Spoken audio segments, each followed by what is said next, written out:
Boa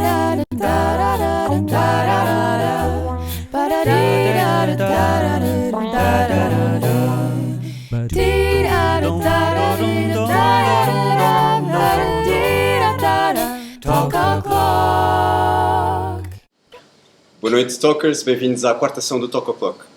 Eu sou Pedro Franco e hoje vamos discutir, como anunciado, a presidência de Trump, desde a sua candidatura até às medidas mais polémicas que têm vindo a ser discutidas no espaço público. Hoje pretendemos aprofundar precisamente esse assunto, numa ótica menos mainstream, talvez. Tenho comigo aqui, à minha esquerda, o Jorge Teixeira. O Jorge estudou Filosofia na Faculdade de Letras da Universidade de Lisboa. Está a fazer um mestrado em Estudos Políticos, Ciência Política e Relações Internacionais, no Instituto de Estudos Políticos da Católica. Está associado a movimentos liberais, como o Students for Liberty, onde é membro coordenador. E, não sei se tem mais nada a acrescentar, da tua parte. O Pedro Pires, que está à minha direita, está a fazer uma pós-graduação em Estudos Estratégicos e de Segurança, da FCSH, com o Instituto de Defesa Nacional, onde já trabalhou. Tem trabalho publicado na área da defesa. Política Externa. Política Externa, obrigado. E estudou História na Faculdade de Letras da Universidade de Lisboa também. O Jorge, enquanto liberal, vai ter uma perspectiva mais contrária às medidas que têm vindo a ser anunciadas ou insinuadas pelo Trump. Insinuadas e anunciadas. Esse vai ser precisamente um dos nossos temas. O Pedro tem uma posição que reconhece alguns benefícios, na perspectiva de um americano, destas possíveis medidas da administração de Trump.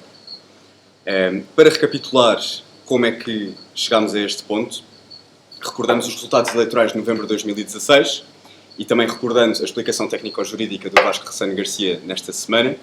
Trump não ganhou o voto popular, ou seja, em termos absolutos da população, ganhou menos votos que Hillary Clinton, 46% contra 48% de Hillary Clinton, mas ganhou mais assentos no colégio eleitoral, 306 a 232 de Hillary Clinton, o que conduziu, então, à sua tomada de posse a 20 de janeiro deste mesmo ano. Contrariando assim todas as sondagens e opiniões dos jornalistas, como tem vindo a ser reiteradamente escrito em diferentes jornais. Podemos também anunciar as linhas programáticas que estão no site oficial da Casa Branca, que resumem então todas estas medidas polémicas que têm vindo a aparecer na comunicação social. Podemos ver no screenshot que tiramos ao site. Temos um plano de energia que implica menos condicionalismos ambientalistas, uma política externa que se poderia resumir pela expressão paz pela força, a recuperação do emprego e crescimento, a tal expressão America First, que foi usada tantas vezes no seu discurso de tomada de posse, através de medidas proteccionistas, o que está associado a outra das suas linhas programáticas, acordos comerciais mais justos para os americanos, que passará por revogar ou renegociar os acordos que existiam antes de Obama e outros que foram preparados pela administração Obama. Temos também a ideia de uma linha programática no sentido do reforço militar, que passa por um maior investimento nos meios militares, e de aplicação da lei, law enforcement. Vamos começar então, sem mais demoras, o nosso debate. O nosso primeiro ponto vai ser a forma de fazer política pela parte de Trump. Vamos falar tanto da candidatura à presidência como da diplomacia que a administração Trump tem vindo a desenvolver e que tem sido bastante polémica. E se calhar começamos então por esta questão que é: como é que podemos olhar para a ausência de um gabinete de comunicação tradicional, no sentido em que, por exemplo, Trump utiliza o Twitter sem restrições, sem barreiras, sem conselheiros? Pedro, se calhar queres dar a tua opinião primeiro? É assim, Trump, lá está, falta de um gabinete tradicional. Trump não é tradicional. E as pessoas acho que estão dando demasiada importância ao Twitter. O Twitter não constitui documento legal. Como presidente, em qualquer altura do dia dele, lá está, é presidente da América e, portanto, tem que ter cuidado com o que diz. Mas a verdade é que a imprensa também não tem sido a melhor amiga dele desde o início, mesmo antes de ser presidente. Houve muita fake news, houve muito insulto, houve também muito insulto por parte do Trump, mas lá está, ele tentar dar-se bem com a imprensa não é o modo dele, ou seja, ele usa o Twitter como tem usado sempre. Portanto, eu acho que as pessoas dão demasiada importância ao Twitter. Se ele tivesse Facebook era pior. Capaz que tinha. Tinha. Portanto, eles dão demasiado, acho que as pessoas dão demasiada importância a isso. Não ter um gabinete de comunicação tradicional, se calhar pode fazer diferença com a comunicação social americana. A comunicação social americana pode usar isso como ponto de dizer ele está a querer trabalhar contra nós, mas todos sabemos que Trump também tem pontos de dizer não, vocês também estão a trabalhar contra mim. Inclusive, no dia das eleições eu tinha 1% de chance de ganhar. Havia até canais de televisão que davam menos que isso. E, portanto, é assim, ele quando vai ter recessões ou vai a países, tem uma equipa, claro, que trata dele e que diz, pá, é melhor não dizer isto, é melhor dizer aquilo, neste país para não insultar é assim, é assado, é cozido. Isso ele tem essa equipa, ok? Ele tem que ter, nem que seja um general dele que vai com ele a uma base militar e te diga, olha, você aqui não faz isto, porque é insultuoso para os militares daqui por alguma razão qualquer. Bom. Agora, não tem um gabinete de comunicação tradicional.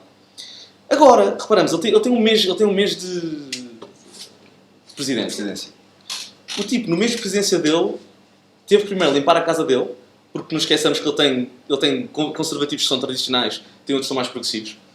Ok? Dentro da casa dele. Tem gente da imprensa que não o pode ver à frente, e ele não os pode ver a eles.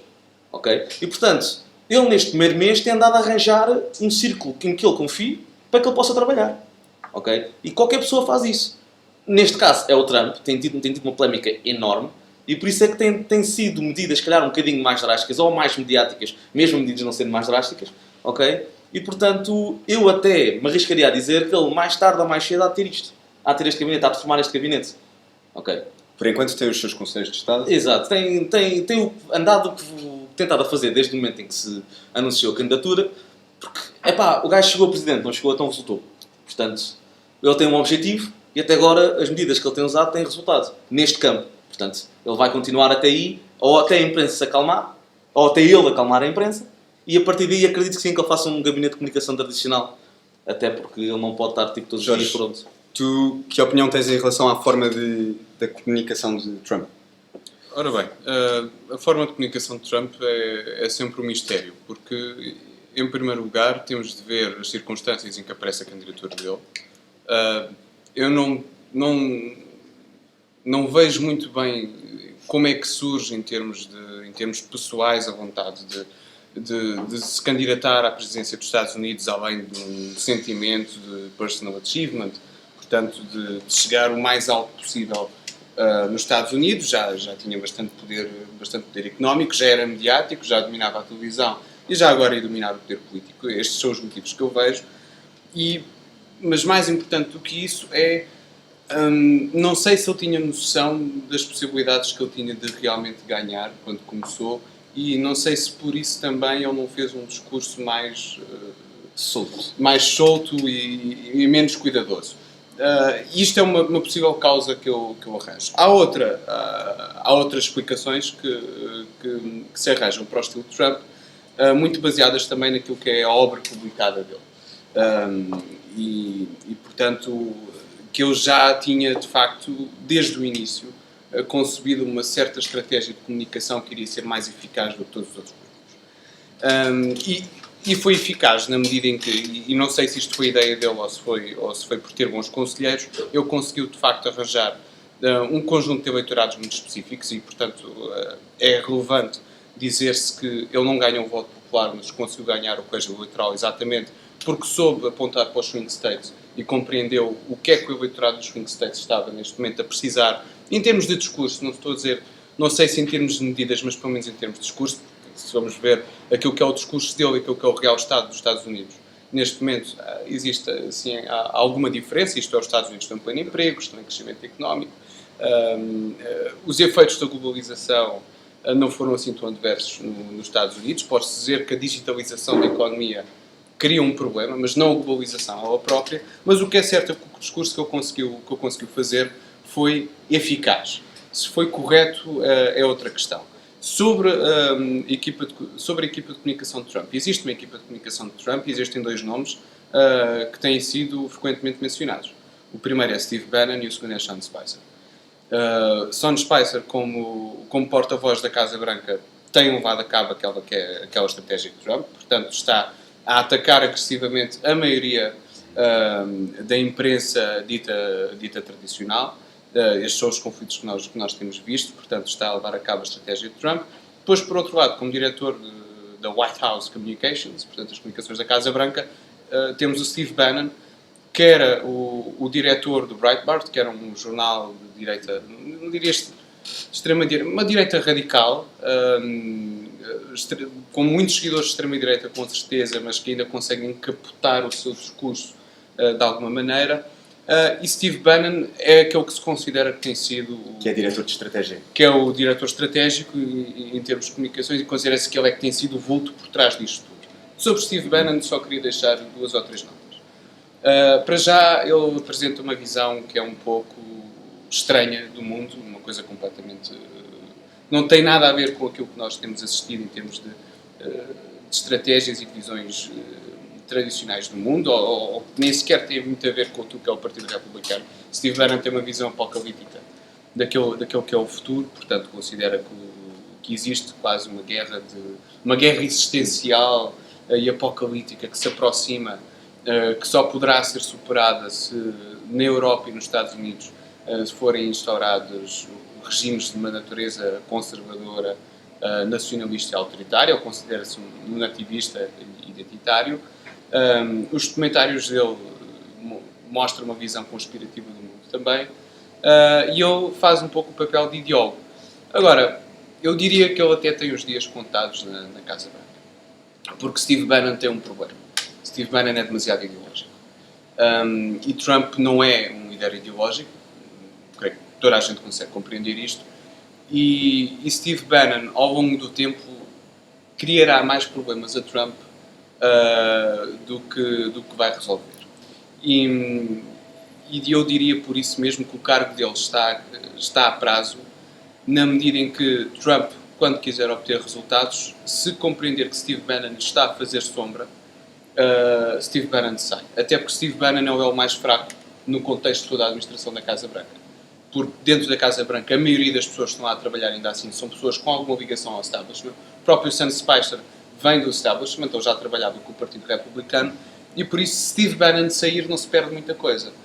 E, portanto, Steve Bannon irá agora manter-se durante algum tempo, só para Trump poder dizer que Steve Bannon pode estar aqui porque quer que esteja aqui, e que ele não cede a pressões mediáticas, mas que, sendo ele mais fraco, portanto, não tendo grande poder por trás dele próprio, ele facilmente sairá. O Partido Republicano não gosta de Steve Bannon.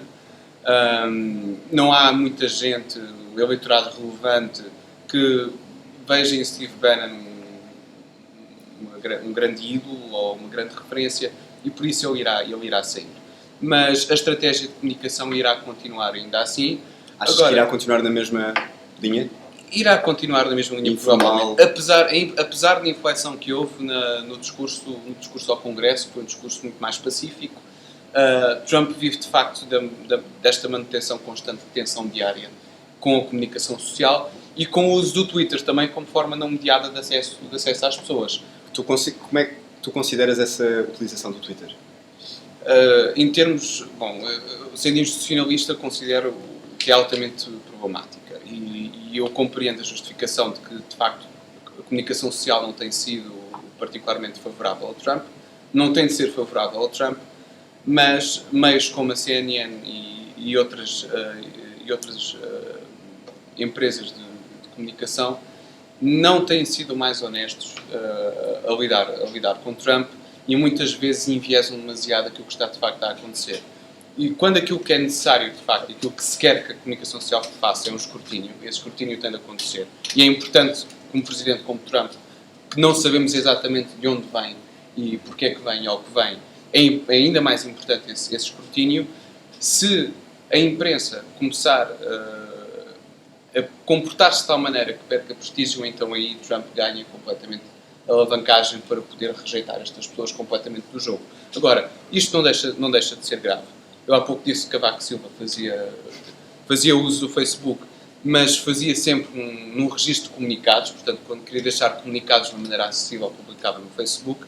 Agora, não me parece que seja positivo um presidente baixar tanto o nível de discurso, porque também baixa completamente o nível do debate político. E o presidente, neste sentido, deve constituir sempre um exemplo naquele que deve ser o standard de debate político, e ele não o está a fazer. Embora, por um lado, seja positivo que políticos tentem chegar àquela que é a maneira das pessoas pensarem, não é necessário chegar completamente Exato. à tasca para expressar a maneira das pessoas pensarem. Tu falaste exatamente em baixar o nível do Baixar o discurso. nível do discurso, mas nós vamos ver, quer dizer, Bill Clinton tem um discurso claríssimo. Sempre teve um discurso claríssimo, mas sempre o conseguiu fazer sem baixar completamente o nível. Portanto, não é necessário ter o tom... Isto concordo só não com o Bill Clinton. Eu não sou fã do Bill Clinton. Não é necessário ter este nível de discurso para se conseguir ser eficaz a chegar àquilo que são as aspirações das pessoas. Percebo que se queira fazer o contraponto com o Obama, que tem um discurso bastante mais abstrato e se calhar mais longe daquela que era a realidade concreta de uma série de eleitorado, mas isso não anula que o discurso de Trump seja demasiado baixo para aquilo que devia ser o discurso de um presidente. Tu consideras que Trump está a baixar o nível do discurso? Ligeiramente, isso eu concordo. Que assim, ele é presidente, não interessa se é dos Estados Unidos, porque nós nos Estados Unidos estamos fartos de ver gente de mais altos lugares a ter discursos, e nós sabemos que a maneira dos americanos se poderem meter num discurso e ganhar é usar um bocado as táticas que o Trump faz. Mas a verdade é que ele é presidente dos Estados Unidos. Ele não é um presidente de uma junta qualquer, num canto qualquer. Ele é presidente dos Estados Unidos. Okay? Nós podemos ir ao bairro mais sei lá, mais recôndito dos Estados Unidos e o presidente da Liga de Juventude de lá, quando faz uma conferência de imprensa, tem que se lembrar que é presidente da Liga de Juventude. No entanto, estamos a esquecer como é que ele chega ao poder. Estamos a esquecer que ele é aquele típico americano que nós conhecemos como guns blazing, ok? E portanto, isto é Trump. Mas lá está, ele tem que se lembrar que é presidente dos Estados Unidos. Okay? E isto já lhe trouxe inclusive alguns problemas. E estou-me a lembrar tanto a diplomacia, por onde vamos entrar daqui a nada, como na relação com os órgãos políticos dos Estados Unidos. Estou a pensar, por exemplo, no caso do insulto ao juiz Roberts, depois de ter posto a recurso a sua medida do Muslim ban, a decisão de banir cidadãos de 7 países de maioria muçulmana, uma lista polémica, aliás. O que é que vocês têm a dizer sobre isto? Acham que esta querela que existiu com os juízes vai afetar agora a eficácia do seu poder, por exemplo? Assim, o que aconteceu com os juízes foi, na minha óptica, foi que o tipo se sentiu insultado. Trump sente-se insultado. E isso vem um bocado no que ele diz nos tweets deles, na maneira como ele lida com o público. Trump sente-se insultado. Epá, não sou eu que sou o Trump que cheguei a presidente dos Estados Unidos, que agora tenho este tipo que me quer parar uma ordeninha. A ordem é essa que está nos poderes do presidente dos Estados Unidos. O poder 212.f está lá que ele pode fazer isto. Inclusive, todos os presidentes para trás dele fizeram isso. Obama fez isto 19 vezes, incluindo países muçulmanos, incluindo a Ucrânia, quando instalou a guerra na Ucrânia. E, portanto, lá está, mais uma vez é o Trump. E quando o Trump faz alguma coisa, e logo assim, e depois também, lá está, a retórica dele. Vamos acabar com o terrorismo radical islâmico. Terrorismo radical um bocado redundante. O homem tem uma retórica muito para aquilo. E claro, quando ele bane 7 países muçulmanos, maioria muçulmana, em que há mais países que não estão banidos, e que é uma lista que é feita pela administração Obama, apesar de não a terem metido. Lá está, vai toda a gente ir em cima. Ok? A retórica dele é para aquilo. O ban é nos países muçulmanos. Não banir. Eles têm que ter um processo para saber se não estão ligados a movimentos subversivos de cada lado. Quando houve da Ucrânia, houve uma coisa. Por 2 vezes, Obama baniu ucranianos de entrar antes de ter esse check, esse backup check, para saber se não vinham, se vêm daquela zona onde está a haver o conflito, se estiveram envolvidos no conflito de alguma maneira, mesmo não sendo combatentes. Ok? Portanto, isto houve também para ucranianos. E houve para hackers, e houve para pessoal da Venezuela, penso eu. O Ben. Que é que tem que ter um background check, depois podem entrar. Ok? Lá está, como é o Trump. E neste momento, ok, o Trump no primeiro mês de presidência dele tem dado mais que falar com o resto dos presidentes, não é? E portanto, quando o Trump faz isto, é logo uma grandíssima catástrofe. Ele quer matá-los a todos, é um grandíssimo racista. Epá, eu acho correto. Pá, isto é a minha opinião pessoal. Não. Agora, como um americano, posso perceber que, e já falei com o pessoal... Estás a falar do Muslim Ban. do Muslim Ban, que é chamado Muslim Ban, que eu não concordo nada com o nome. Acho que é generalista. Está a generalizar muito, tendo em conta que o historial deste tipo de ações tem sido para qualquer ato ou momento em que os Estados Unidos se sinta afetado. Certo. Portanto, é usado.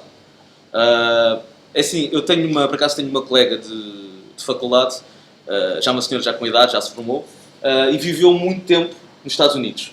E lidou com a política dos Estados Unidos. E aquela ideia de que os Estados Unidos não têm problema com o terrorismo pode ser um pouco verdade, um pouco mentira, ok? Agora, o que importa é o que eles sentem, não é? Lá está. Este tipo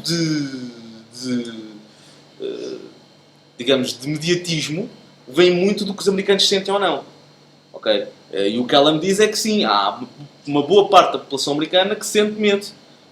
E os americanos, pá, é uma nação que não tem 300 anos, é uma nação que tem pá, 2 anos de paz no tempo todo, é uma nação, portanto, de guns blazing, e esta é uma medida de guns blazing, isto é uma medida de prevenção. Há pessoas que veem isto como uma medida de prevenção, outros que me dizem como uma medida de defesa, uma medida de segurança, como queiram chamar. Lá está a ter muito mediatismo. Não sei exatamente quantas pessoas é que já foram barradas nos aeroportos. Não sei se são muitas, se são poucas. Portanto, também não posso dizer se está a gerar realmente grande efeito no terreno. Epá, mas isto está nos poderes do Presidente? Está. Portanto, não podem dizer que ele não pode fazer aquilo. Já foi feito antes. Há historial, e há muito. O Obama fez isto 9 vezes. E, portanto, lá está. Acho que é mais mediatismo outra vez. É mais mediatismo. Não fica bonito nas notícias, claro que não. E Trump tem que cautelar com isso. É normal. Mas lá está. Acho que... à questão da relação com os órgãos políticos. Sim. Vou passar a palavra ao Jorge. Achas que esta querela que houve com os juízes, em especial com o juiz Roberts, em relação ao Muslim Ban, vai influenciar a eficácia do poder do Trump? Pode influenciar a eficácia, mas não influencia o essencial, que é a popularidade dele. Isto é, enquanto neste momento, pelo menos face ao seu próprio eleitorado, que é aquilo que lhe interessa manter, ao mostrar estas posições de força relativamente a poderes que se pode considerar dominados pelo politicamente correto, enquanto ele tomar estas posições de força, o eleitorado dele vai estar sempre atrás dele e achar muito bem. Trump fez muito bem em referir-se ao juiz Roberts como so-called judge, que é o que escreveu no Twitter, portanto, o suposto juiz. Enquanto ele fizer isto, ele vai continuar a ser popular. Mesmo que depois, com o tempo, ele tenha bastantes conflitos, tendencialmente muita gente vai colocar-se do lado do Presidente, que está a tentar resolver os problemas, e os poderes instalados estão todos a cooperar para Trump não cumprir a sua agenda. Agora, se isto cria um problema institucional nos Estados Unidos, e isso cria um problema institucional da relação do Presidente com os poderes judiciais, cria. Mas por enquanto, mais tarde poderá ser um problema maior, mas por enquanto Trump pode servir-se deste conflito a seu próprio favor, porque pode sempre fazer o discurso de que eu estou a tentar mudar as coisas para melhor e está tudo contra mim, porque esta gente está toda minada pelo politicamente correto. Relativamente ao Muslim Ban, que não é propriamente um Muslim Ban, na medida em que nem todos os países muçulmanos foram contemplados pelo Muslim Ban, portanto nem sequer é uma expressão, não é uma expressão rigorosa. Concordas com o Pedro nesse sentido? Mas o problema é que chama-se Muslim Ban por culpa do próprio Trump, porque é o Trump que faz a campanha a dizer que nós temos de parar a entrada de muçulmanos nos Estados Unidos até nós percebermos o que é que se está a passar. Que é isto nas palavras do próprio Trump, traduzindo para português. Se eu não tivesse feito este discurso, teria sido muito mais fácil ele fazer este ban que fez. Agora, se formos também ver a própria lista de países, a maioria dos países são Estados falhados, são Estados com grandes problemas internos. Estamos a falar de Estados como a Somália, como o Iraque ou como a Síria, mas depois lá no meio dessa lista está o Irão. O Irão não é um Estado falhado, o Irão não tem qualquer tipo de problema de ordem interna, e o Irão, apesar de ser um Estado que patrocina alguns tipos de terrorismo, não é terrorismo que afeta diretamente os Estados Unidos. Eu estou a falar concretamente do Hezbollah. O Hezbollah é um problema no Médio Oriente e o Irão é o grande patrocinador do Hezbollah, mas o Irão não representa uma ameaça aos Estados Unidos. E porquê é que está ao Irão? Está ao Irão porque ele fez sempre campanha a falar contra o acordo com o Irão, porque o Irão agora é mal da fita, mas, no entanto, passou o tempo todo a criticar Obama por ser amigo dos sauditas, e os sauditas não estão contemplados nesta lista. Não estão os sauditas e não estão os Emirados Árabes Unidos. Que estamos a falar dos países... Tem um interesse comercial. Há um interesse comercial e seria difícil agora levantar isto do nada, mas são os países que originaram os terroristas que fizeram o 11 de setembro. Mas nenhum dos países que deram à luz aos terroristas do 11 de setembro está contemplado no Muslim Ban. Portanto, para que é que serve esta medida? Esta medida serve para dizer estou a fazer alguma coisa, está a abanar os braços, essencialmente. E agora já está a voltar para o discurso atrás, já está a perceber que isto está a criar demasiados problemas e, portanto, este Muslim Ban vai cair por terra. E se não era o Muslim Ban e se a comunicação social estava injustamente a chamar-lhe Muslim Ban, isso é por culpa de Trump, não é por culpa da comunicação social. Porque foi Trump quem propôs fazer-se o Muslim Ban. Isto foi culpa do próprio discurso dele, mais solto, como disseste há pouco, que criou este problema. E sobre isto... Nisso contrarias um bocado a ideia do Pedro. Sim, embora de outra perspectiva, porque eu percebo a necessidade de um país... pela comunicação social. Não, a comunicação social foi pegar nas palavras de Trump. Então tu imputas a responsabilidade completamente... A responsabilidade é de Trump, porque eu percebo que um presidente venha dizer temos esta lista de Estados falhados, nós precisamos de acionar uma série de mecanismos para verificar que as pessoas que vêm desses Estados falhados, que são Estados com problemas, que não conseguem ver o que é que se passa dentro deles, nem conseguem controlar o tipo de pessoas que vêm para cá, precisamos de acionar uma série de sistemas diferentes para ver que gente é que está a entrar no nosso país. Uma coisa é o presidente dizer isto, outra coisa é dizer que temos de bloquear o fluxo de migração muçulmana. Quando ele diz isto e depois lança esta lista de países, ele cria o problema para si. Portanto, dizer que a culpa é da comunicação social é bastante injusto com o próprio Trump, que é ele próprio o autor do nome Muslim Ban. Ainda sobre o estilo Trump de fazer política, queria passar para a parte da diplomacia e para algumas notícias que têm vindo a surgir, por exemplo, da chamada telefónica com o primeiro-ministro australiano, que não correu da melhor maneira, desligou a chamada antes do suposto. Por exemplo, do problema com a China, de ter sido forçado por Xi Jinping, o presidente chinês, a reconhecer que só existe uma China. Vários casos semelhantes a este, em que as pessoas ficam convencidas que Trump não tem ferramentas diplomáticas mais do que ser um estilo. Há certos comentadores que têm esta opinião. Queria saber qual é a vossa opinião acerca destes eventos mais polémicos que têm acontecido nas relações internacionais, o ponto para o qual vamos passar agora, e em que é que o estilo de Trump, se é que é um estilo, influencia estas relações diplomáticas. Pedro, queres dizer alguma coisa sobre... Trump não é diplomata. Trump não é diplomata. E ele ganhou as eleições por não ser diplomata. No caso da China, o caso da Austrália eu não li, eu vi só as headlines, não li na altura, portanto também não vou comentar. No caso da China, assim, Taiwan tinha sido reconhecido durante muito tempo pelos Estados Unidos como sim, ao governo da China. Só tem que haver uma China. Trump aqui está a ser realista, não é? A China neste momento está a querer projetar-se para o Mar do Sul. A China neste momento tem o que lhe chama o fio de pérolas. A China está a aumentar a sua frota naval. A China está a aumentar o seu número de homens. Está a aumentar o seu número de aviões. Está a modernizar a sua frota. Comprou há uns anos atrás um porta-aviões à Ucrânia, velho, a dizer que ia transformar aquilo num casino flutuante. Passado uns anos apareceu com um porta-aviões. Militar outra vez. E lidar com a China de um para um, não insultar a China, não estou a dizer que isto é a estratégia do Trump, mas não insultar a China pode ajudar. Não insultar a China pode ajudar. É uma coisa que não insultar a Rússia. Que é uma coisa que eu tenho para a Rússia. Eu acho que o Trump está a fazer uma coisa boa com a Rússia sem saber. Finalmente, há um tipo que trata a Rússia como uma potência que ela é. Não esqueçamos que a Rússia diz Eles próprios dizem isto, e é uma coisa que faz muito mais sentido na Rússia do que no resto do mundo, que é, nós somos os herdeiros do Império Russo, tal como a China agora se diz os herdeiros do Império Chinês, são a nação debaixo do sol, para além deles não há ninguém. Okay? Quando os portugueses lá chegaram, eles eram assim. Hoje em dia eles são assim, ponto final. Eles não são um país que adere ao sistema internacional, tal como a Rússia não adere. Okay? Acham aquilo um insulto, não é? E portanto, não insultar a China pode ser um bom caminho. Okay? Pode ser um bom caminho para começar a lidar, porque eu não sou economista, mas eu percebo perfeitamente que a China, o que ela está a fazer é para assegurar linhas de transporte de materiais que não tem, como petróleo, como minérios. Okay?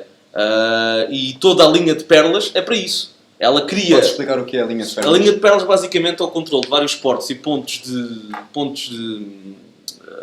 de respiração marítimos pela Malásia, pela Indonésia, pelo Pacífico e pelo Médio Oriente e África. Em que basicamente a China aumentou a sua frota e até deu uma notícia que depois passou muito no Facebook, um bocado risada, que é a China pode estar a usar o marco para esconder os seus submarinos. Eles servem para isso.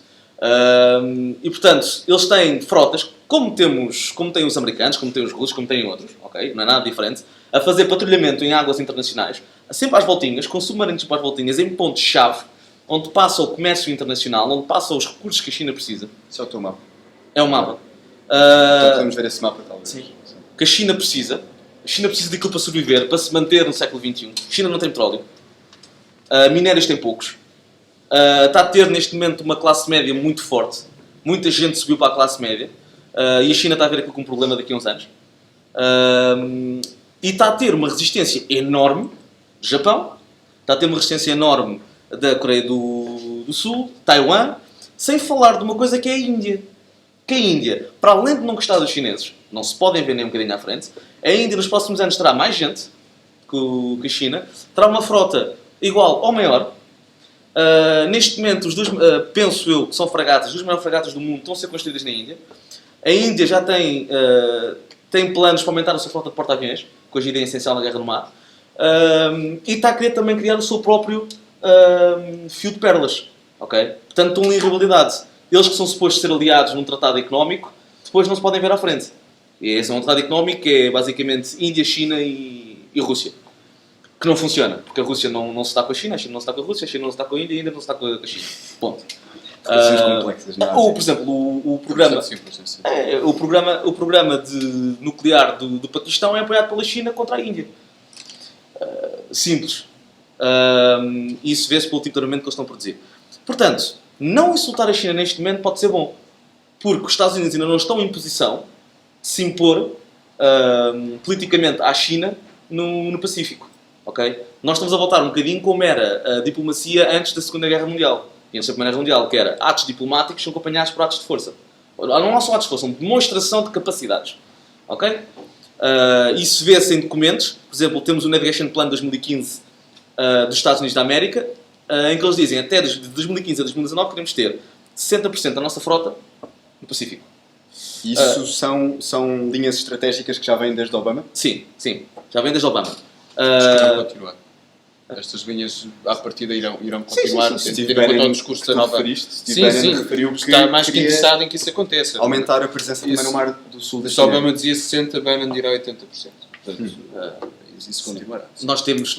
Não é nada de novo nesse sentido. Não. Por exemplo, o Trump saiu com um número que era 350 bases de guerra para a Marinha Americana no total, que ele tinha como visão até o final pelo menos até o final da sua presidência. Esse número já é anterior. Agora simplesmente foi dito. Esse número já é anterior. E temos um discurso, eu vou ler, desculpem lá, tenho que ler o nome dele, que é Jonathan Greener, que era o chefe de operações navais americanos em 2014, que faz um discurso ao Congresso e ele diz lá que sim, nós precisamos de mais dinheiro de marinha, temos navios de guerra agora novos que estamos a testar, precisamos de testar.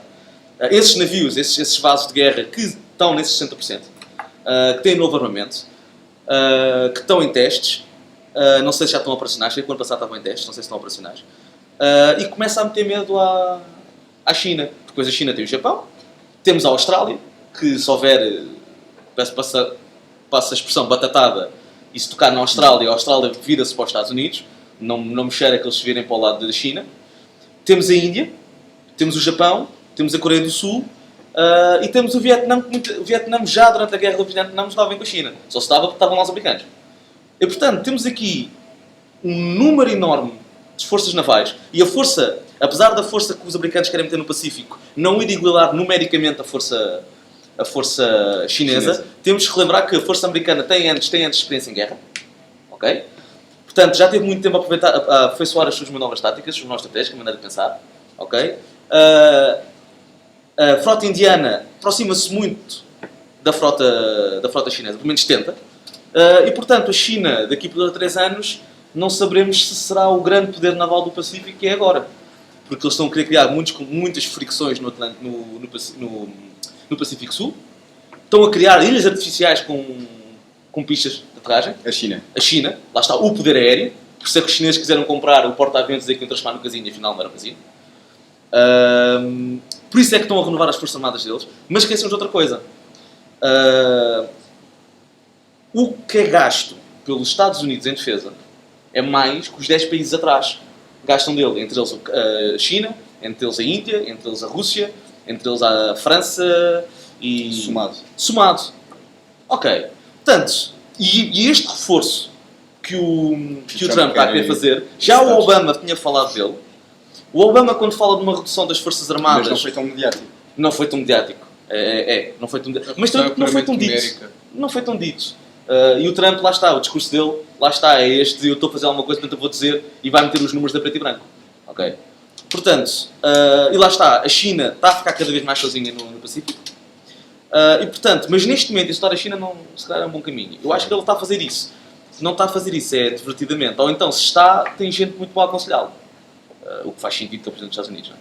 Portanto, quanto à China, é isto. Não sei Já que estamos a entrar por estes meandros, eu queria pôr as coisas nos termos mais sensacionalistas, talvez, que é, consideram provável, com a presidência de Trump, a existência de uma terceira guerra mundial? Não. O surgimento de uma terceira guerra mundial? Tu pensas que não? Jorge, o que é que tu... Não sei. Bem, costuma dizer se houver uma terceira guerra mundial que ela surge na Ásia. Isso é ponto assente. Extremo Oriente ou Médio Oriente? Extremo Oriente.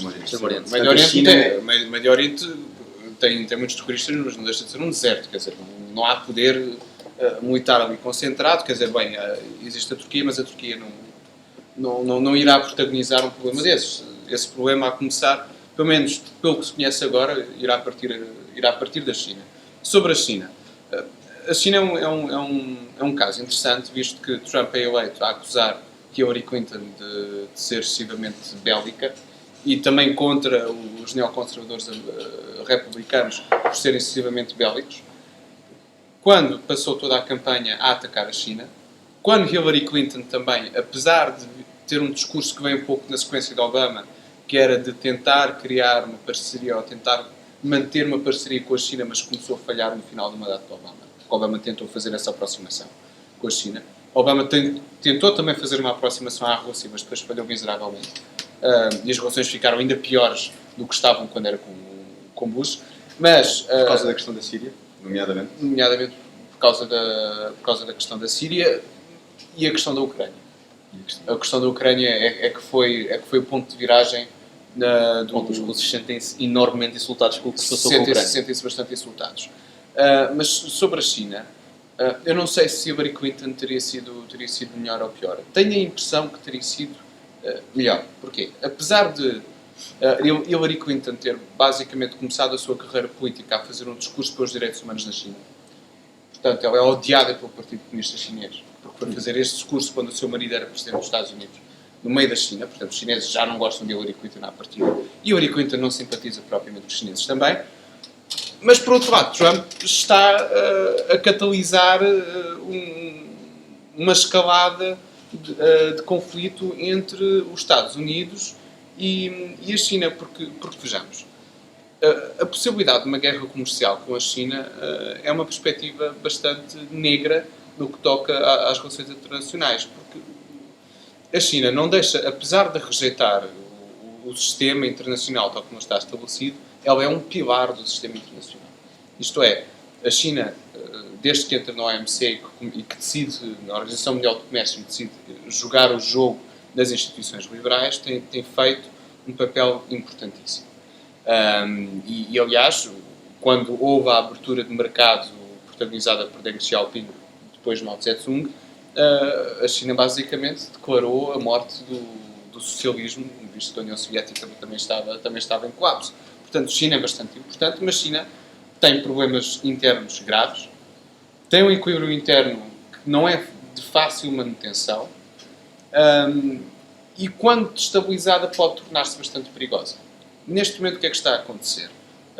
Xi Jinping está a tentar desacelerar a economia chinesa, porque a economia chinesa estava basicamente sobreaquecida, estava a crescer já demasiado depressa e estava a chegar a um ponto que isso poderia começar a criar problemas internos. Está a desacelerar e, ao mesmo tempo, está a virar o discurso para fora. O Jintao era bastante pacífico, não fazia o jogo das instituições internacionais, mas intervia pouco. Xi Jinping já está a mostrar mais os músculos chineses e, quanto mais hostil for o ambiente em torno da China e, portanto, quanto mais se dificultar o trabalho de harmonização económica interna aos chineses, mais desculpas terá Xi Jinping para se voltar para fora e para arranjar um inimigo externo e então voltar completamente o país para aí e a população toda para aí. É o que Putin fez. Putin tem economia completamente de rastros. A economia russa, neste momento, é um desastre.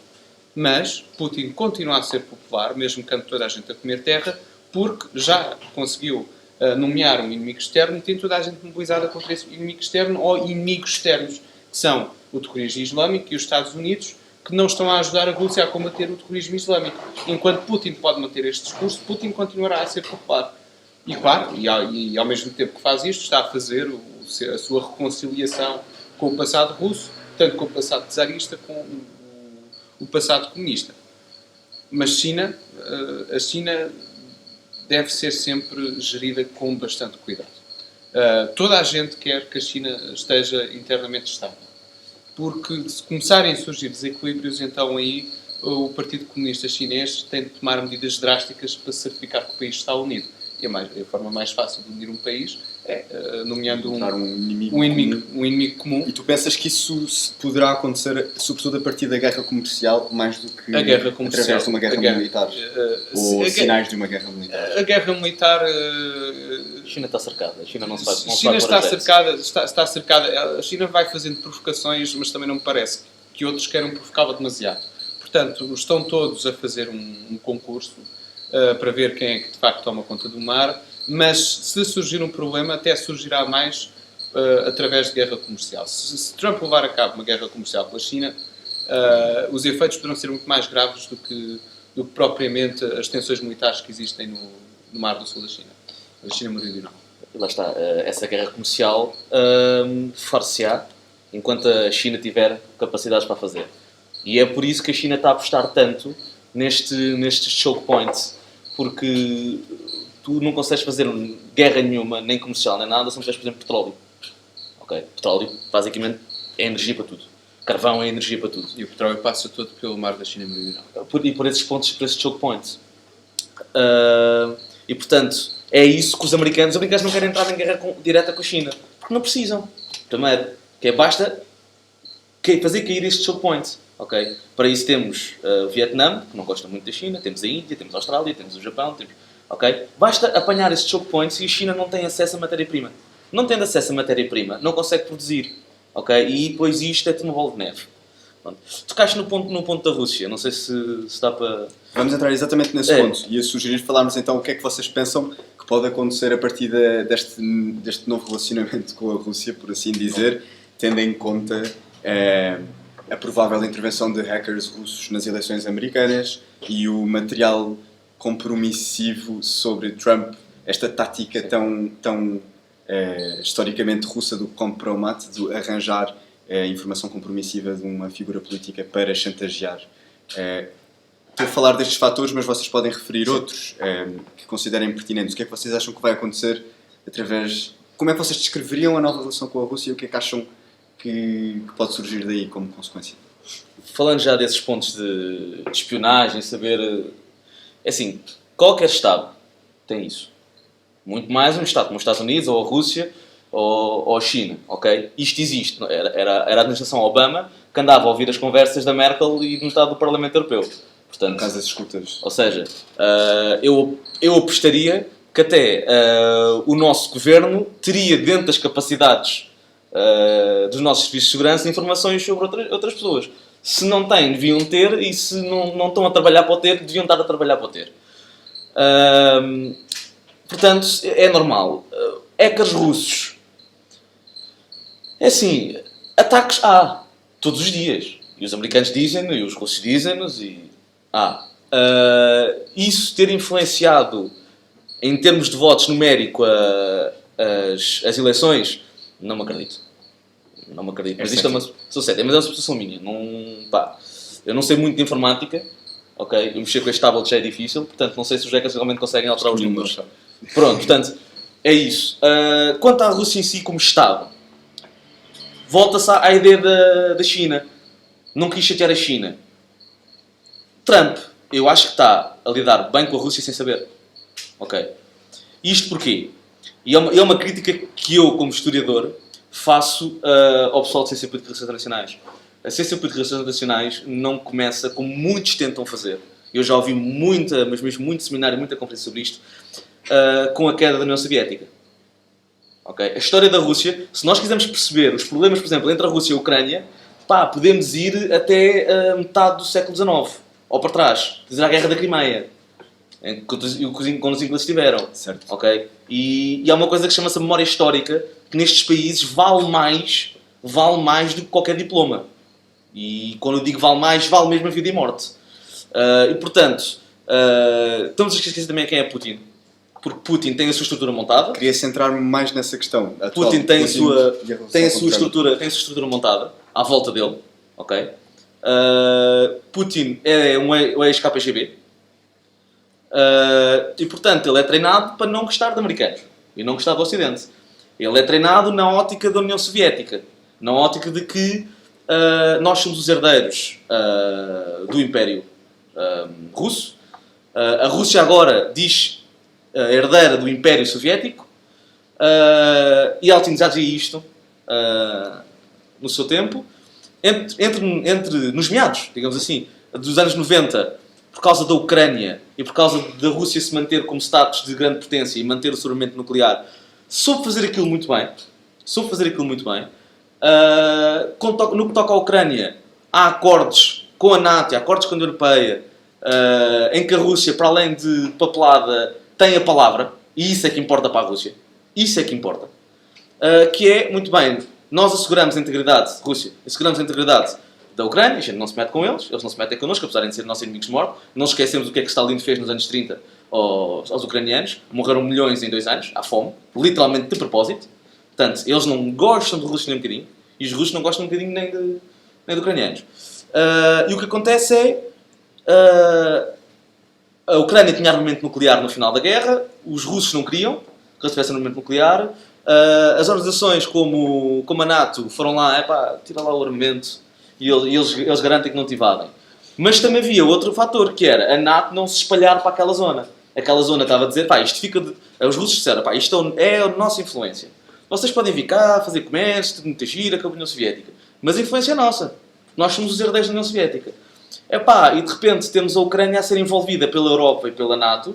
Os russos não gostam daquilo nem um bocadinho. É insultuoso, porque eles têm uma palavra da Europa. Eles têm a palavra da Europa. Ok? Sentem-se insultados. É um bocado como 2 irmãos estarem a discutir e de repente vai lá o pai e diz, não, tu é que estás errado, e o outro fica a gozar com ele. Ok? É quase o que os russos sentem. Somos injustiçados. E portanto, o ir buscar a Crimeia, para além de ter uma base russa, que dá acesso ao Mediterrâneo e do Mediterrâneo dá acesso ao Atlântico, as pessoas esquecem-se muito de falar sobre isto, apesar de ter isso, destabiliza a Ucrânia, que é um inimigo que eles têm ali. Eles veem aquilo como um inimigo. Okay? E depois temos uma Europa que está dividida politicamente. Não consegue, neste caso, não consegue arranjar... Mas o que é que tu consideras que vai acontecer com a administração de Trump? Porque Trump não simpatiza com a NATO. Não, ele se não simpatizar com a NATO... Ele disse agora Estou a no dizer, discurso em dele de termos Congresso, rudimentar. disse que queria trabalhar com a NATO, até que eu não tenho outra hipótese. Ok? O que é que está entre ele e a Rússia? Está um oceano e estão não sei quantos países. Que esses países próprios, tudo bem, somos países pequenos e não sei o quê, mas fomos a ver tudo o que nós temos. Se for ativado num caso vital de combater a Rússia, que não vai acontecer, nós temos muita coisa para se apresentar à Rússia. Ok? Temos nações nucleares também. Ok? Não é por aí. Apesar da Inglaterra ter sido agora, a Inglaterra precisa da Europa. A Inglaterra é uma nação de mercados e a Europa é um mercado. Eles não querem perder a Europa. Por isso é que a Teresa May veio dizer nós somos da Europa, mas temos que continuar as mesmas relações. Pronto. Mas, por exemplo, temos o Trump a ter uma atitude que a Merkel não tem.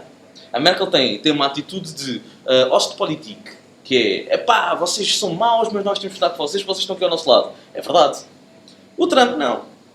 O Trump olha para a Rússia e percebe como é que a Rússia olha para os Estados Unidos. A Rússia mede a sua capacidade de ser uma potência internacional com os Estados Unidos. Ok? Os Estados Unidos está aqui. Portanto, a Rússia tem que chegar aqui. Se os Estados Unidos está aqui, a Rússia tem que chegar aqui. Ok? Esta é a maneira da Rússia medir o seu lugar no ranking das potências internacionais. Depois temos o sistema internacional que faz uma série de sanções à Rússia, mas depois temos queijo francês de luxo a chegar lá. Okay? O que é ridículo. É só ridículo. Isto mostra as sanções que a Europa e os Estados Unidos fazem à Rússia como ridículas. Se olham para aquilo, está bem. É uma coisa quando o Bush vamos dizer, a gente vamos lá ao Médio Oriente e vamos matá-los. Os gajos dizem, ok. Quando temos extremistas que querem morrer pela causa. Portanto, até vão lá ajudá-los. E portanto, os russos veem aquilo um bocado como irrisório. Mas agora temos o Trump, que diz, não, nós temos que apostar na nossa força militar, os Estados Unidos está primeiro, nós somos fortes, vamos em frente. E os russos olham para aquilo, estes gajos, se calhar ainda temos aqui um bocadinho de cuidado, ok? Porque assim... Achas então que a política militarista, por assim dizer, de Trump pode causar alguma apreensão à Rússia? Um pouco de apreensão e um pouco de respeito, porque é assim que a Rússia funciona. A Rússia sempre funcionou assim. Por oposição a um movimento mais... vamos dar-nos bem, vamos ser amigos. Brando da parte do Obama. Brando da parte do Obama, brando da parte de relação com a Rússia. Merkel com a Rússia, que a Europa está aqui logo ao lado. Porque, o Putin e toda a sua estrutura, que foi ele que montou, veem aquilo como... já estão a começar a ver a Europa como miúdos. Isto é gente que anda a brincar aqui à política. Ok? E um Trump militarista é um Trump que diz, não, nós aqui não estamos a brincar às crianças, eu não sou o Obama, portanto, tu quando vais falar comigo, se não falamos pés de igualdade, falamos que eu comi um bocadinho acima, porque eu tenho umas forças muito maiores, com mais tens a mesma opinião, em termos de, não só militares, mas também retomando aquelas questões dos hackers e do material que compram uma... Eu não vou comentar, quer dizer, não há muito a dizer sobre a questão dos hackers. Para já é óbvio que a Rússia tenta interferir de alguma maneira no processo político americano. Não sei se sentaram a cara, podem ter plantado informação no meio das eleições ou podem ter contribuído para a publicação de certas notícias, mas não me parece que eles tenham influenciado diretamente os resultados eleitorais. Mesmo que não... Quer dizer, mesmo tendo influenciado os resultados eleitorais, fazem sentido face àquele que era o contexto, agora em retrospectiva, àquele que era o contexto eleitoral nos Estados Unidos. Isto é, Hillary Clinton teve de facto mais votos, mas os 3 milhões a mais que ela teve, basicamente, é a Califórnia. O estado da Califórnia sozinho dá porque tem votações democráticas, os democratas brutais, chega para ultrapassar um presidente republicano. Mas o eleitorado que deu a vitória a Trump é, de facto, um eleitorado que faz sentido que se tenha aliado a Trump. Portanto, não diria que seja preciso ir buscar hackers russos para explicar estes resultados eleitorais. Mas é muito perigoso a comunicação social estar a pegar nisto sistematicamente para tentar atacar Trump. Porque quanto mais fizerem isto, mais legitimidade retiram-se a si próprios para escrutinar o próprio presidente. Porque se estão a retirar a legitimidade ao Presidente também, estão já a destruir as próprias instituições. Porque estamos a falar de um Presidente que foi legitimamente eleito. Se começam a atacar a legitimidade desse Presidente, quem começa a sofrer são as próprias instituições americanas. E isso a médio e longo prazo uma política de terra queimada em termos de combate ao Trump. Portanto, não me parece que a comunicação social tenha muito a ganhar com isso, até porque isso retira o foco daquilo que é o essencial, e o essencial não é se existem hackers russos ou não, e toda a gente sabe que existem hackers russos, o essencial é aquilo que Trump está a fazer ou não está a fazer. Relativamente à atitude com Putin, eu não sei qual é a atitude de Trump com Putin. Das poucas coisas que eu saudei quando o Trump apareceu foi que ele tinha um discurso de aproximação, ou pelo menos que queria criar uma plataforma de diálogo. Isto é uma expressão muito pouco trumpista, mas vamos interpretar desta maneira, de abrir uma plataforma de diálogo com a Rússia. Isto não é nada novo. Aliás, políticos libertários norte-americanos sempre defenderam isto. Ron Paul sempre defendeu isto. Rand Paul sempre defendeu isto. Isto é, de que a Rússia e os Estados Unidos lidar como adultos e conversar como adultos um com o outro, e que não devia haver uma política de confrontação. Mas eu não sei se Trump vai fazer isto ou não vai fazer isto. Aquilo que me parece é que ele dizia aquilo um pouco por dizer, e depois a partir do momento em que, para já, porque a figura de Putin é naturalmente simpática ao Trump pessoalmente, por motivos que são óbvios, tendo em conta como é Putin, tendo em conta como é Trump. Putin elogiou Trump elogiou Putin, e pronto, agora somos amigos da Rússia. Mas se formos ver as nomeações de Trump, não me parece que o caminho seja agora de uma grande aliança entre os Estados Unidos e a Rússia. O general Mattis, que neste momento é o secretário de Defesa norte-americano, não é favorável aos russos. O novo conselheiro nacional de segurança, National Security Advisor, exatamente, Conselho Nacional de Segurança, que foi substituir Michael T. Flynn. T. Flynn era próximo dos russos. O problema é que se calhar era um bocadinho demasiado próximo dos russos. O novo nomeado pela administração, McMaster, também é hostil à Rússia. E se formos ver aliás, é de tal modo hostil à Rússia que a nomeação foi elogiada por McCain. Ora, se Trump está a fazer uma nomeação que é elogiada por McCain, então Trump não está de certeza a fazer uma nomeação hostil à Rússia. Hostil não, amiga da Rússia.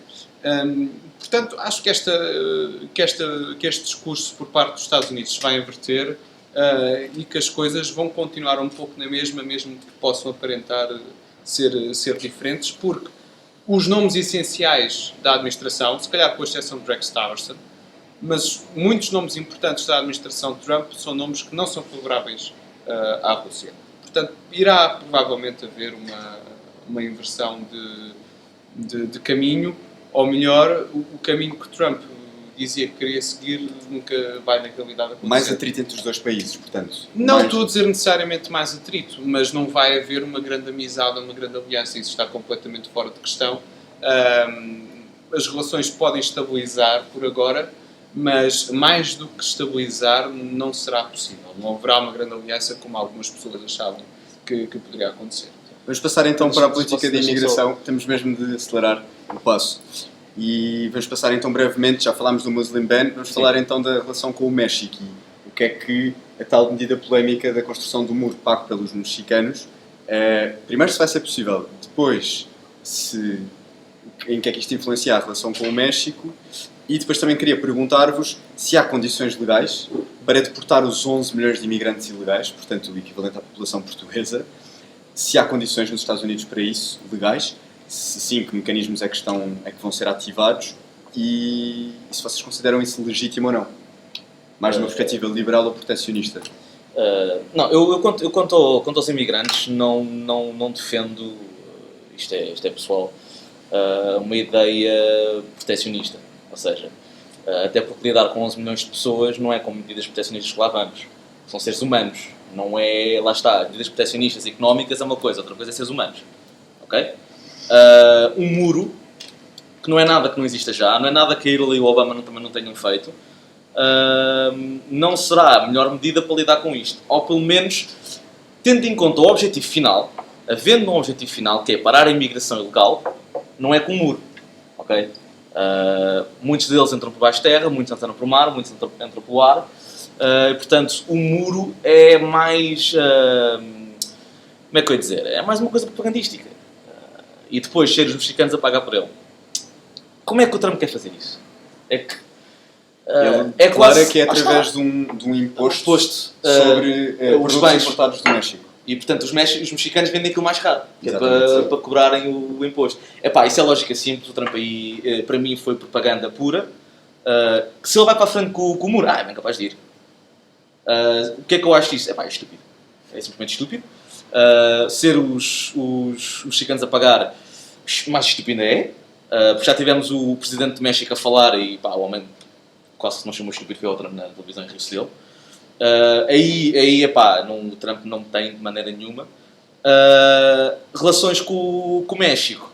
Lá está, eles importam e exportam, ambos. Isso vai ter que ser negociado. Jorge, o que é que tens a dizer sobre a política de imigração? Bom, Sobre estas questões em particular? sobre política de imigração. Para já o muro começou a ser construído nos tempos de Bill Clinton. Informação relevante. E por acaso o presidente que mais legalizou imigrantes ilegais vindos do México foi Ronald Reagan. E tradicionalmente o Partido Republicano até sempre teve um discurso, basta ir ver o que é que Bush dizia aqui uns anos atrás, sempre teve um discurso de grande abertura até à entrada de mexicanos no país. Quer dizer, sempre com exceções. Eisenhower, por exemplo, teve alguns conflitos com o México, mas curiosamente foi o Partido Democrático até que começou a construção deste muro. Para já o muro que já lá está é bastante eficaz, porque o muro essencialmente bloqueia as estradas e em termos de acessos do México para os Estados Unidos, aquilo que não é estrada é deserto. Portanto, quem tenta atravessar aquilo morre. Ou pelo menos poucos sobrevivem. Relativamente aos imigrantes ilegais, Obama deportou 2 milhões que eu saiba, deportou cerca de 2 milhões de imigrantes ilegais. Portanto, isto já era feito. O que acontece é que Trump está a fazer um discurso muito mais agressivo relativamente à imigração. É tudo uma questão de discurso, no fundo. É tudo uma questão de discurso, mas que é relevante, no que mais toca... do que a efetividade. Sim, é relevante naquilo que toca aos efeitos políticos, ou pelo menos da atmosfera que se cria. Portanto, uma atmosfera contra os imigrantes, ou de culpabilização dos imigrantes pelos maus do país. Quando já existia deportação, simplesmente vai continuar a haver deportação. O que pode acontecer é que Trump pode agora dificultar ainda mais a vida aos imigrantes no que toca à obtenção de documentos para se legalizar nos Estados Unidos. Certo. Não havendo uma política de integração desses imigrantes, pode surgir de facto aí um problema nas zonas onde eles estão. Porque estamos a falar de milhões de pessoas que depois ficam no limbo. Mas no que toca a deportações concretas, aquilo que me parece é que Trump, no papel, aquilo que quer fazer no papel, portanto, ignorando tudo aquilo que ele disse sobre os imigrantes, no papel, é deportar imigrantes que tenham cometido crimes de relativa gravidade. Isso é uma prática que existe, é uma prática que é comum na maioria dos países. Mas, no entanto, ele estica muito mais o discurso além daquilo que está a fazer, e mesmo que as medidas em concreto não correspondam ao discurso que ele está a fazer ou à interpretação que se está a retirar do discurso dele, os efeitos continuam a ser maus na mesma. Não é só que estamos a falar de política, muitas vezes conta muito mais o que não está no papel. Portanto, conta muito mais o que é dito, conta muito mais a aparência do que propriamente aquilo que são as medidas. Essa tem vindo a ser a nossa grande conclusão em relação a Trump. Quer dizer, isto é o mesmo caso de Muslim Ban, quando temos um Estado, lá está, compreensivelmente, que está a bloquear a entrada de imigração vinda de Estados falhados, ou pelo menos está a ativar mais mecanismos de fiscalização de quem vem de Estados falhados, através do discurso consegue transformar essa medida numa coisa completamente diferente. Certo. Com outra variável que está aqui em questão, que é a questão dos refugiados, que eu não falei há pouco e devia ter falado. Se quiseres fazer uma passagem rápida, faço uma passagem rápida. Antes das perguntas. Eu não tenho a certeza se... porque esta é uma medida teoricamente temporária, embora em política aquilo que é temporário tende a tornar-se perene, mas eu percebo que se queira adicionar mecanismos de controle, mas relativamente aos refugiados, os refugiados nunca constituíram um problema nos Estados Unidos. Os atentados são residuais. São residuais nos Estados Unidos para começar. Depois, os Estados Unidos têm uma comunidade muçulmana muito bem integrada, comparado. Quer dizer, eles não têm os problemas que têm os franceses ou que têm os ingleses. Aí há um problema de integração das minorias muçulmanas, mas as minorias muçulmanas nos Estados Unidos estão entre aquelas que mais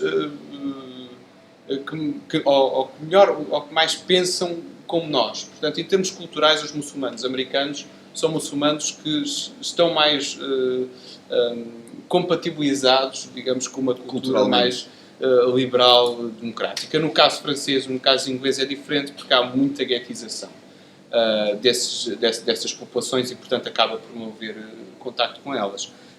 Refugiados nunca criaram problemas nos Estados Unidos. Vamos passar, então, os para a atentados nossa... que temos vindo a assistir nos Estados Unidos não foram assim tantos, não foram provocados por refugiados. Último ponto, então, que é a política económica, que tem a ver com, precisamente, o proteccionismo tão advogado por Trump, por exemplo, na questão dos produtos mexicanos. Sim. Tenho 4 perguntas para vocês, que é, se serão mesmo criados mais empregos para os americanos, como Trump promete, se o consumo interno vai aumentar, se o proteccionismo vai resultar em crescimento económico e em que é que esse proteccionismo influencia a economia mundial. É assim, o que o Trump já anunciou e onde nós podemos comentar, se isto vai funcionar, não sei que eu não faço futurologia, mas o que é que o Trump anunciou? Vamos ver os impostos. Uma das coisas que tinha vindo já há muito tempo, que as empresas americanas vinham a dizer era que, primeiro, o imposto que as empresas americanas pagam na América sobre os seus lucros é, neste momento, 38,9%. E há uma coisa que o Trump quer fazer, isto já está preto no branco, quer fazer é baixar isso em 15%. Se tu chegar lá, ok, tira 15% fora. Ok? É o imposto que qualquer empresa, mesmo estrangeira, paga sobre os seus lucros lá. O que é que acontece agora? Penso que este corte ainda não entrou. O que é que acontece agora? As empresas americanas pagam 35%, 38,9% na América. Quando se projetam para outro país, pagam o imposto desse país, seja o qual for, e depois, se querem os lucros deste país, o querem retirar para a América para investir cá, têm que pagar a diferença. Eles têm que pagar um imposto, tem que ser imposto. O que é que existe para eles reterem o dinheiro cá? Isto é uma coisa que chama-se tax deferral, que é a possibilidade de eles reterem lá os lucros e não pagarem esse imposto de lucro voltar para fora. Portanto, pagam só o imposto dos 38,9% da América, porque são americanos, têm que pagar, e depois têm que pagar o imposto do país de origem. Okay? Eu não sou nenhum economista, sim, mas é basicamente isto. É basicamente isto. O que o Trump quer fazer é uma coisa muito simples. Primeiro, vai tirar 15% aos 38,9%, que passa a haver um imposto na América competitivo. Okay? Depois, o deferral, quer acabar com ele, okay? Mas quer também acabar com o imposto de 10%. Portanto, eles passam a não poder reter os lucros, ok? Não sei até que ponto é que quantidade de lucros não podem reter, tem que reter algum quantidade de lucro para contar a investir lá, normal, para o negócio continuar a funcionar, mas o resto vem para a América. E estes 10% são pagos uma vez, depois não se paga mais, ok? Pagam um ano, depois não pagam mais. Isto é o que ele já anunciou que ele quer fazer. Okay? Quanto a negócios internos e infraestruturas internas, o que é que nós sabemos que ele quer fazer? Vamos ao discurso dele, ao discurso ao Congresso, e quer investir $1 trilhão de dólares. Onde é que ele vai buscar esse dinheiro? Faço a minha ideia. Quer investir em quê? Em infraestruturas, em... por exemplo, ele não especificou as áreas em que quer investir. Jobs. Basicamente é fazer trabalhos. Sempre muito clara a Por exemplo, eu não quero fazer a comparação fácil. Sócrates anunciou 150 mil novos empregos em 2009.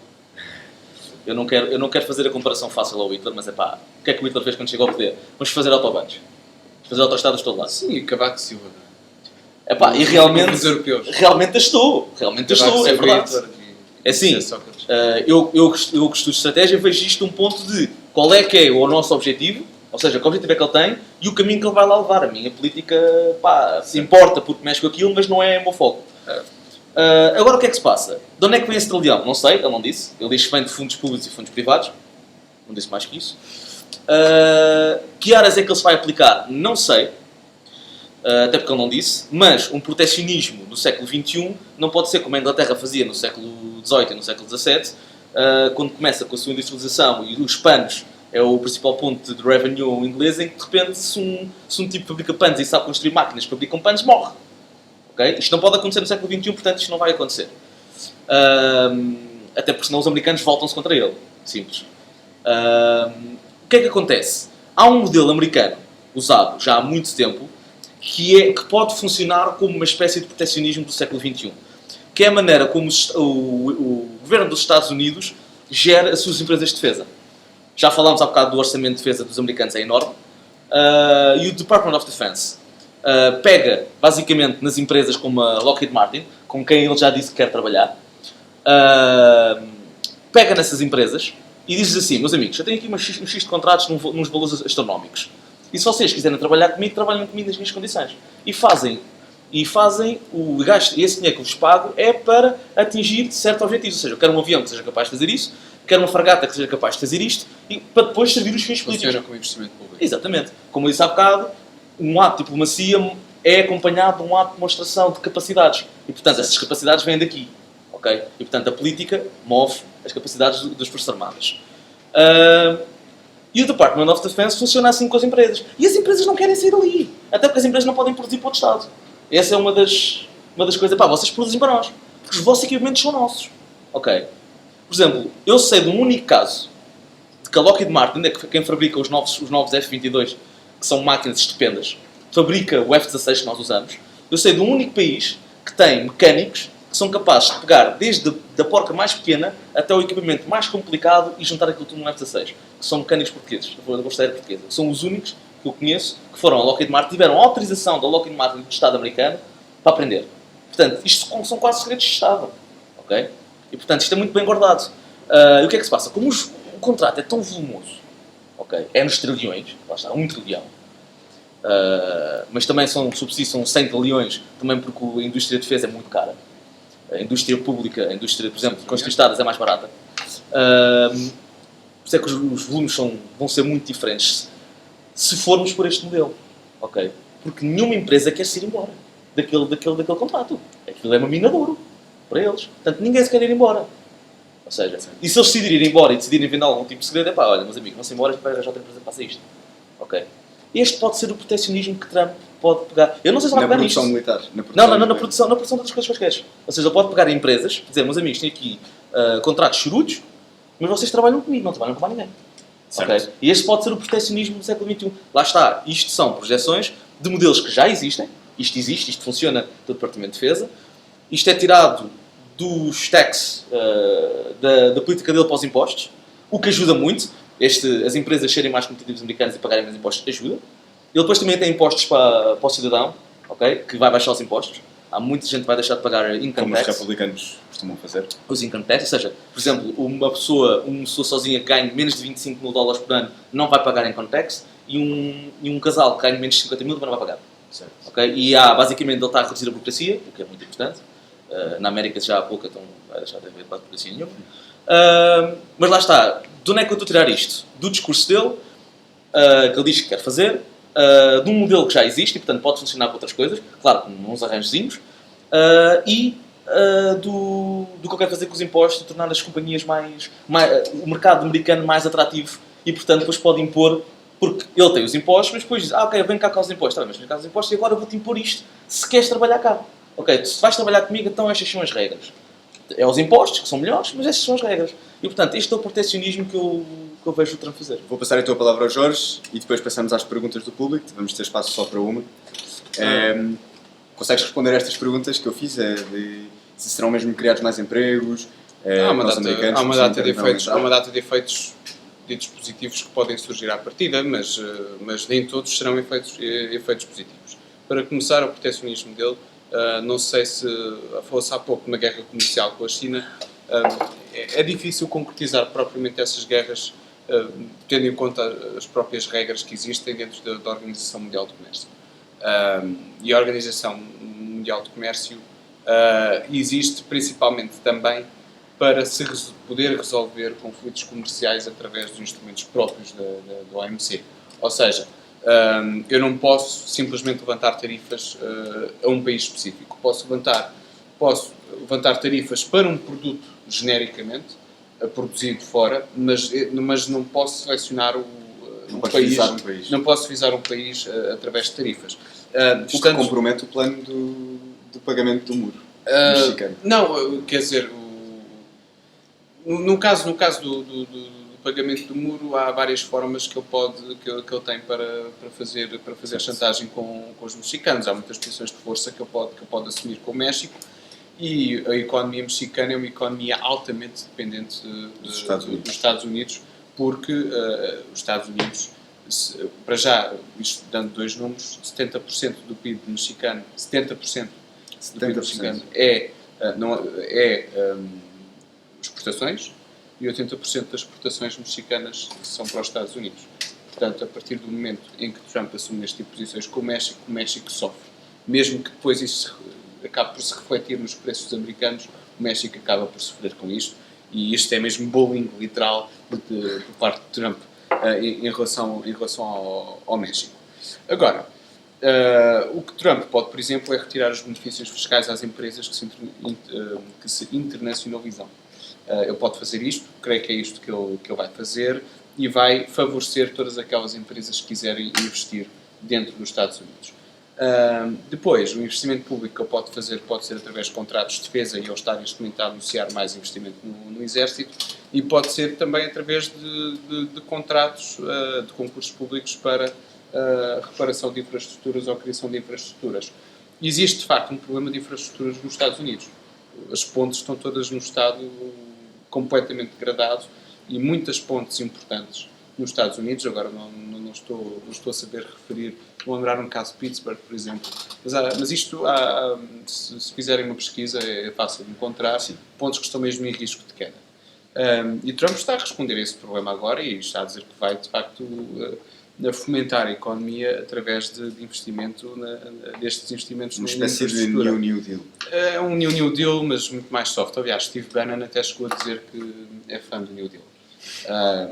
Steve Bannon declara-se um nacionalista económico, é fortemente intervencionista em termos de política económica, e Trump vai atrás nesse sentido, porque apesar de estar a cortar impostos, ele não é menos intervencionista na economia, simplesmente está teoricamente a reduzir o peso do Estado em termos fiscais. Agora, não sei onde é que ele vai buscar dinheiro para fazer estas coisas, ainda por cima, quando está a dizer que vai cortar impostos, quando vai criar um escalão único do IRS, portanto, vai acabar com o imposto progressivo nos Estados Unidos e colocar tudo nos 15%. Isto é extremamente competitivo, mas não sei que condições é que ele tem para conseguir concretizar isto. Mas há um risco de inflação excessiva na economia americana caso ele comece a exercer este tipo de protecionismo. Porquê? Porque, para já, ele está a limitar a oferta de trabalho, ou a oferta de mão de obra, a partir do momento em que está a limitar a imigração. Portanto, isso coloca pressão sobre os ordenados e pode forçar os ordenados a subir. Mas a partir do momento em que está a levantar tarifas, também está a fazer os preços levantar. Portanto, podes ter agora uma escalada de preços nos Estados Unidos em que pode ficar tudo mais caro, e, em consequência, com este tipo de políticas, pode haver um risco de inflação excessiva nos Estados Unidos. E, consequentemente, perde o poder de compra dos americanos. Isto é um risco. Pode funcionar por outros fatores que não estou a ter em conta. A economia é muito mais complexa do que aquilo que estou a dizer. Mas há um risco grave de inflação. Não sei como é que ele pretende pagar todas estas medidas que está a anunciar.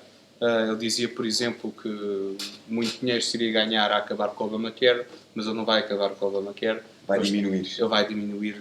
E vai alterar vai alterar condições do Obamacare, mas já está mais do que sim, mas está mais do que visto que o Obamacare não vai acabar, simplesmente vai ser alterado. Agora, Trump está focado em equilibrar a sua balança comercial, porque está bastante desequilibrada com os seus maiores parceiros, está desequilibrada com o México, está desequilibrada com a China, isto é, os Estados Unidos importam mais do México do que exportam para o México, mesmo se aplica à China, mesmo se aplica à Europa, e mesmo se aplica depois a outros parceiros comerciais. Eu não apoio, ou não sou adepto da teoria que diz que a balança comercial tem de estar sempre favorável. porque uma economia não se desenvolve porque há muito dinheiro a entrar, uma economia desenvolve-se porque há inovação e porque há aumentos de produtividade. Este modelo económico que Trump está a tentar levar a cabo, não sei se é assim tão positivo para a inovação nos Estados Unidos.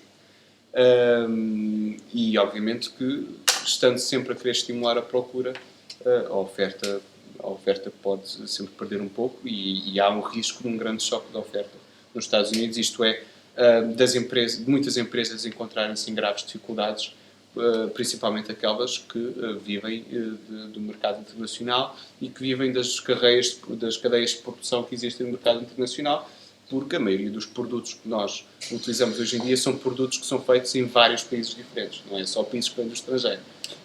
Aliás, há países, os Estados... Na China, a China é um ponto de passagem. É um ponto de passagem porque depois acabam de passar por muitos outros pontos. Vamos ver, por exemplo, a produção de carros. Ou as fábricas de carros no México. O México tem de importar as partes que vai utilizar para fabricar os carros. De onde é que ele vai importar essas partes? Vai importar dos Estados Unidos. Produz os carros no México e depois coloca-os nos Estados Unidos outra vez. Porquê? Porque é mais eficiente de um ponto de vista produtivo. Isto para acabar, e eu falei há pouco de diferença entre a globalização e a digitalização, o discurso do Trump não é eficaz a este nível de recuperação de trabalhos ou de recolocação de empresas agora nos Estados Unidos, tal como o discurso da Le Pen não é eficaz nesse sentido, porque a Le Pen também está a caminhar ou está a tentar fazer a mesma cavalgada. Porquê? Porque neste momento até é bastante fácil para as empresas voltar a ter as suas fábricas nos Estados Unidos. Porquê? Porque neste momento estão automatizadas. Isto é, com a crescente automatização da indústria, já não é necessário ter fábricas na China. Por isso é que as fábricas já estão a sair da China, até porque a China já está a voltar-se, ou já está a progredir lentamente para um modelo de economia de serviços. Era uma economia essencialmente industrial, já está nesse processo. E, portanto, as empresas estão agora a voltar para os países ocidentais, e estão a voltar para os países ocidentais a abrir fábricas que quase não precisam de gente. Que é algo que está bastante presente no discurso de Trump. Que é algo que está presente de trazer os empregos. A questão é que ele não vai trazer empregos mesmo que as fábricas se abram nos Estados Unidos. Mas isso é um porque problema. Há uma mudança de paradigma em termos tecnológicos. Exatamente. Que Trump não parece que esteja a saber responder, nem Marine Le Pen, nem os outros populistas que gostam muito de Trump e Marine Le Pen. É uma questão para ficar em aberto para discussões maiores. E vamos então para a nossa única pergunta de hoje à noite, do João Arguelles Moreira, que pergunta se o Trump é ou não o presidente dos Estados Unidos mais populista e incapaz para o cargo de sempre. Eu queria que as vossas respostas conseguissem ser sucintas, porque esta pergunta também é bastante... Quanto à política externa, incisiva. Se lermos Brzezinski, se lermos Kissinger, se lermos Spykman, que são basicamente os principais pilares da política externa americana, tendo em conta o mundo inteiro, eles dizem que quem controlar uma coisa que se chama-se o Rimland, ou seja, basicamente o Médio Oriente, a costa sul do Pacífico, aliás, a costa sul do Índico, a costa do Pacífico e a fronteira Europa-Rússia, controla o Heartland, ou seja, controla a China e controla a Rússia. Portanto, a China e a Rússia não podem controlar este Rimland. Portanto, em termos de política externa, de não deixar o Hinterland controlar o Rimland, eu penso que ele está num caminho mais ou menos correto. Nunca há um caminho certo corretíssimo, portanto é mais ou menos correto. Não nos podemos esquecer que agora a Rússia no Médio Oriente tem um bom número de não digo aliados, mas países que vão mais à bola com a Rússia do que os Estados Unidos, e portanto se deve fazer uma escolha, vão para o lado da Rússia, como a Turquia, a Síria, o Irão e o Egito.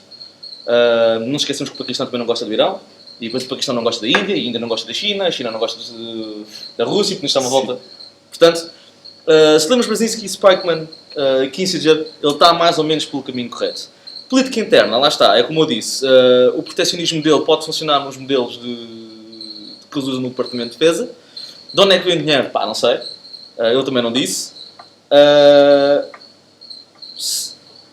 A subida, lá está, os Estados Unidos internamente têm tido, nos últimos 40 anos, 30, têm tido o seu GDP a subir, ou seja, o seu produto bruto, e a dívida está a subir com ele. Isto era o que acontecia, mais ou menos, antes do crash de 29, em que de repente vemos as duas linhas assim e depois faz isto. Em que produz muita coisa, e de repente vai-se a ver e não há dinheiro para comprar. E isto pode ser um problema para o Trump, porque ele está a querer produzir muito e se calhar não vai empregar se calhar assim tanta gente, por causa da automatização das empresas, mas também não sabemos onde é que ele vai apostar quando nisso.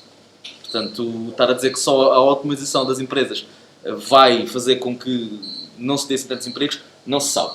Portanto, também não vou dizer que é esplêndido ou não é. Mas, pá, aquilo por linhas gerais não está assim muito mal, na minha opinião. Ok? Isto, do ponto de vista da estratégia dele Tu não e do que já consideras existe. que ele não é incapaz para o cargo? Lá está, o que eu disse há bocado quanto à política externa. Ele está aí num caminho mais ou menos bem. Eu não sei se é ele próprio que está a pensar isto. Ok? Porque já tivemos outros exemplos em que presidentes americanos queriam fazer coisas que depois os seus advisors não deixaram. Literalmente não deixaram fazer. Por exemplo, em guerra, os presidentes americanos queriam usar bombas nucleares no Vietnã. Eles disseram, amigo, não vais. Literalmente foi assim. Estavam no War Room e não vais. E porquê? Eu é que sou presidente. Está bem. Mas nós somos militares, nós já fizemos isso com o Japão e nós não voltamos a fazer isso. E portanto, eu não sei se é ele que está a fazer isso. Ok? Mas o presidente não é só o presidente, é o pessoal que está à volta dele. Internamente, eu já disse.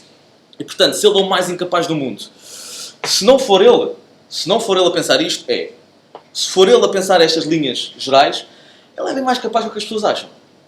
Portanto, Jorge, tens a mesma opinião? Ou consideras que ele é populista e incapaz para o cargo? É difícil de comparar Trump com presidentes anteriores, porque Trump é mesmo demasiado diferente dos outros presidentes para conseguir encontrar termos de comparação, porque há presidentes, de facto, de quem eu gosto muito, há presidentes com os quais eu discordo completamente, e que possivelmente até discordo mais do que discordo de Trump, mas, no entanto, Trump também traz à luz uma forma de fazer política e uma forma de lidar com as instituições dos Estados Unidos que me parece que fazem-no ganhar no concurso de pior presidente. Eu não conheço a fundo a biografia de todos os presidentes dos Estados Unidos e aquilo que todos os presidentes dos Estados Unidos fizeram, e não sei se há assim tanta gente a saber para conseguir fazer esse tipo de juízo. Portanto, eu teria alguma cautela nesse tipo de avaliações. Mas, pelo menos, daqueles que conheço melhor, portanto, digamos, dos anos 20 para cá, terá sido, e conheço mais alguns antes, e sei que até houve um populista que inesperadamente conseguiu ganhar as eleições no século XIX. Não me lembro do nome dele, mas sei que também era um militar que não tinha rigorosamente nada a ver com política e que tinha um discurso completamente fora, que foi mais ou menos o Trump que existiu no século XIX, mas não me estou a recordar do nome dele neste momento. Mas só aquilo que são os danos que potencialmente Trump está a causar às instituições dos Estados Unidos enquanto república, enquanto democracia, portanto, ao estar a baixar o nível da presidência dos Estados Unidos e ao estar a atacar diretamente todas aquelas instituições que mediam e que são importantes porque também criam filtros que mediam o contacto entre o poder político e as populações, e neste caso é a imprensa, porque apesar da imprensa se ter portado mal, são precisos dois para dançar, e Trump também está a fomentar esta atitude por parte da imprensa, que não se está a saber portar também, mas a iniciativa terá de vir de algum lado e Trump deveria ter a visão de ver que eventualmente a imprensa terá de ser integrada no processo político americano. Aliás, toda a gente devia ser integrada no processo político americano. Porque defende as instituições. As instituições. E neste momento, ele será o meu lado mais conservador, e neste momento Trump só vê uma pessoa no processo político americano. Ou, aliás, um conjunto de pessoas, que é ele e o seu eleitorado, e não vê mais ninguém. E isto, a longo prazo, poderá ser muito, muito mal para os Estados Unidos enquanto país. É uma pessoa que quer plasmar o povo e, portanto, nesse sentido pode ser considerado populista, na tua opinião. É um populista não na medida em que faz coisas populares, e muitas vezes há esta defesa dos populistas. Bem, mas são populistas porquê? Porque são populares. Não é porque são populares, porque os populistas atacam as instituições que naturalmente existem, que servem para colocar cheques no poder político, que atacam as administrações e atacam todo o aparelho administrativo e todo o aparelho burocrático, que pode ter os seus problemas, mas que ainda assim permite alguma continuidade e alguma estabilidade no sistema, e que permite também evitar abusos de poder por parte do Presidente, ou então abusos por parte de reivindicações populares. Se Trump destrói todas estas instituições que estão a mediar o poder nos Estados Unidos, e é isto que um populista faz, um populista ataca estas instituições e diz: eu represento diretamente o povo, não preciso de limitações àquilo que faço. Ou que o povo está a ser injustiçado pelas instituições que temos. Os efeitos poderão ser muito mais drásticos do que uma política protecionista ou do que alguns bloqueios à imigração ou um discurso amigo ou menos amigo da Rússia. Muito bem. Obrigado, Jorge. Obrigado, Pedro, pelas vossas intervenções tão bem preparadas. Obrigado também aos nossos espectadores de hoje. Obrigado ao chefe, Comida Pronta, o espaço que nos acolheu hoje à noite, que tenho uma prova viva à minha frente, esta empada, que sabe a empada. Havia duas, mas eu comi uma. E aprovo estas empadas. Sigam as nossas novidades nos próximos tempos na nossa página Talk O'Clock. Espero sempre a vossa participação, os vossos comentários, as vossas perguntas, as vossas partilhas, os vossos gostos, as vossas visualizações. Aceitamos sugestões, ideias. Isto é uma iniciativa que parte de nós, portanto, não deixem de colaborar connosco. Obrigado, boa noite. Da da da da da da da da da da da da da